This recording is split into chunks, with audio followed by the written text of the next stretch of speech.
نحمده ونصلي ونسلم على رسوله الكريم أما بعد فأعوذ بالله من الشيطان الرجيم بسم الله الرحمن الرحيم ربنا إنك تعلم ما نخفي وما نعلن وما يخفى على الله من شيء۔ پارہ نمبر 13 سورۃ ابراہیم، رکوع نمبر 6، آیات نمبر 38، 39، 40 اور 41۔ ربنا، اے ہمارے پروردگار، اے ہمارے رب، انک تعلم، بے شک تو جانتا ہے، ما نخفی،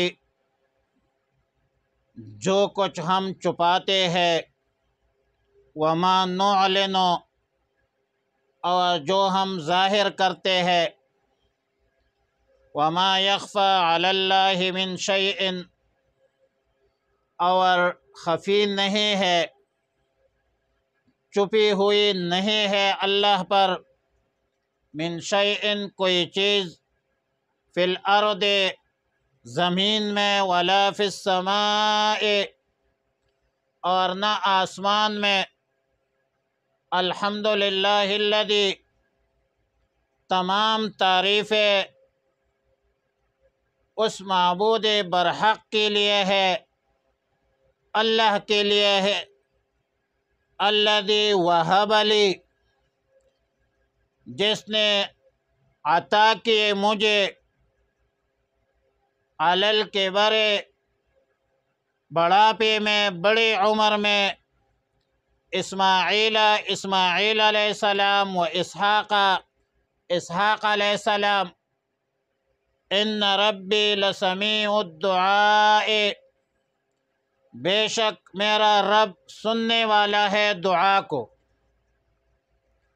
رب اجعلنی مقیم الصلاۃ، اے ہمارے پروردگار، بنا دے مجھے مقیم الصلاۃ، نماز قائم کرنے والا، ومن ذریتی،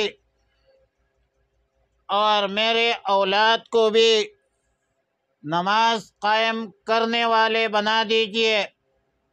ربنا، اے ہمارے پروردگار، وتقبل دعاء، اور قبول فرما دیجئے میری دعا۔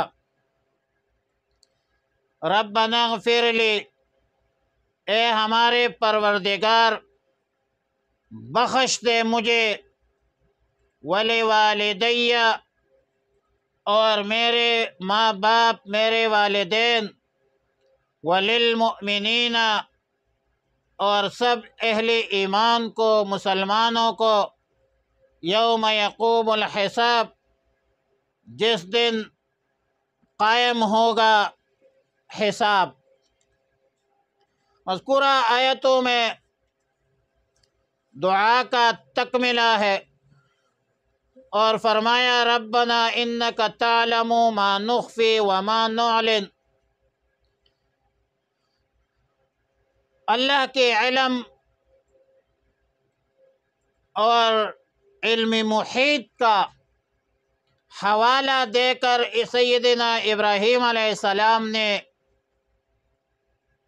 الحاء اور زاری سے ربنا کا لفظ مکرر ارشاد فرمایا، اور معنی یہ ہے کہ یا رب العالمین، آپ ہمارے ہر حال سے واقف ہے، ہماری ظاہری کیفیات بھی آپ جانتے ہیں، اور باطنی کیفیات سے بھی آپ باخبر ہے۔ باطنی کیفیات سے مراد وہ رنج ہے، فکر ہے، غم ہے، شیرخوار بچے کا، ان کے والدہ کا، کہ بے سر و سامانی کے عالم میں، ایک چٹیل میدان میں، غیر ذی زرع میں چھوڑ دیا۔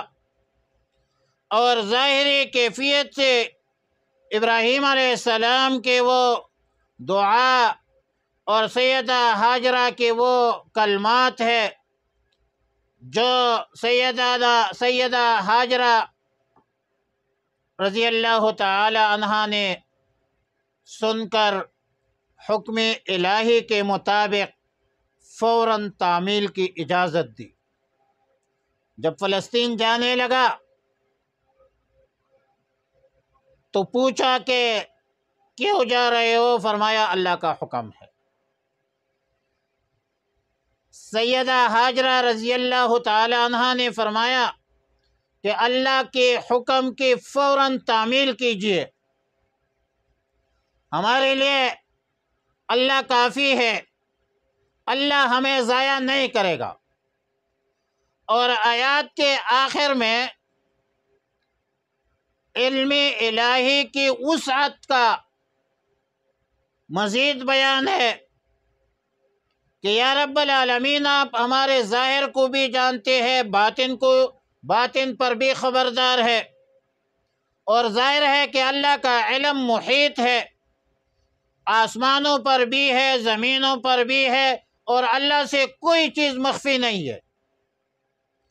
اللہ رب العالمین علیم بذات الصدور ہے، سب کچھ جانتا ہے، اور سب کچھ اللہ کے علم میں ہے۔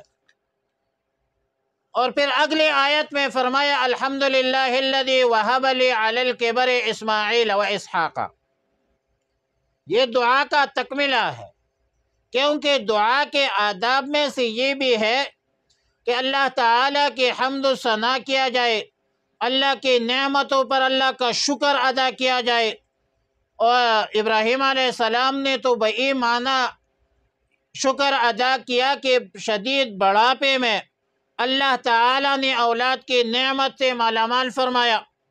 اب ظاہر ہے کہ اللہ تعالیٰ نے ہی اولاد فرمایا ہے، اور اللہ ہی اس کی حفاظت فرمائے گا۔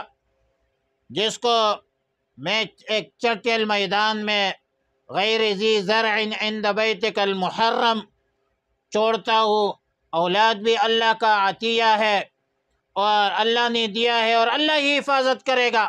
واللہ خیر حافظا وہو ارحم الراحمین۔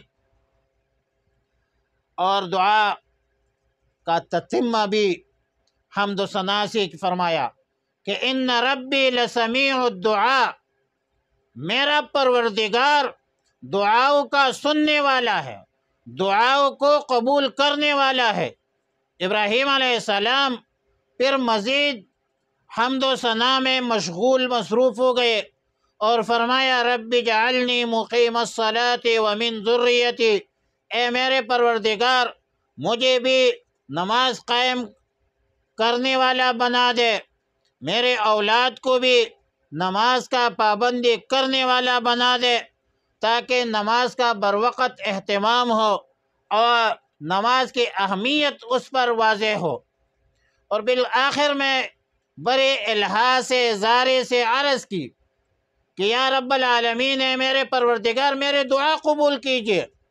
اور ظاہر ہے کہ دعائیں تو اللہ نے قبول کرنی ہے، قبول کرنے والا، دعائیں قبول کرنے والا اللہ کی ذات ہے۔ اور آخر میں ایک جامع دعا فرمائی کہ رب اغفر لی ولوالدی وللمؤمنین ویوم یقوم الحساب۔ یا رب العالمین، اے میرے پروردگار میرے والدین اور تمام مومنین کی مغفرت فرما دے۔ جس دن محشر میں تمام مومنین کے پوری زندگی کا حساب کتاب ہوگا، وہ حساب کتاب تو بڑا مشکل ہے۔ وہ کیا کہا پشتو میں کہ پہ حساب میں زی میں نشتا، کہ پہ حساب میں جائی میں نشتا، کہ پہ احسانی دا خواگہ جانان بیما۔ بہرحال مومنین کے لیے، والدین کے لیے دعاؤں کی اہتمام کرنا چاہیے۔ دعا کی اہتمام کی ترغیب بھی ہے، انبیاء علیہم السلام کا شیوا ہے۔ جب ہم فرض نماز پڑھتے ہیں تو ہمیں بھی فرض نماز کے بعد اور مختلف اوقات میں، مقرب اوقات میں والدین کو دعاؤں میں یاد رکھنا چاہیے۔ اللہ تعالیٰ ہمارے والدین کو درجات عالیہ اور جنت الفردوس عطا فرمائے۔ یہاں پر ایک چھوٹا سا اشکال ہے کہ سیدنا ابراہیم علیہ السلام کا باپ تو مشرک تھا، اور مشرک کے لیے دعائے مغفرت کیسے جائز ہوگی؟ حالانکہ اللہ تعالیٰ تو سب گناہوں کو معاف کرتے ہیں لیکن شرک معاف نہیں کرتا۔ ان اللہ لا یغفر ان یشرک بہ ویغفر ما دون ذلک لمن یشاء۔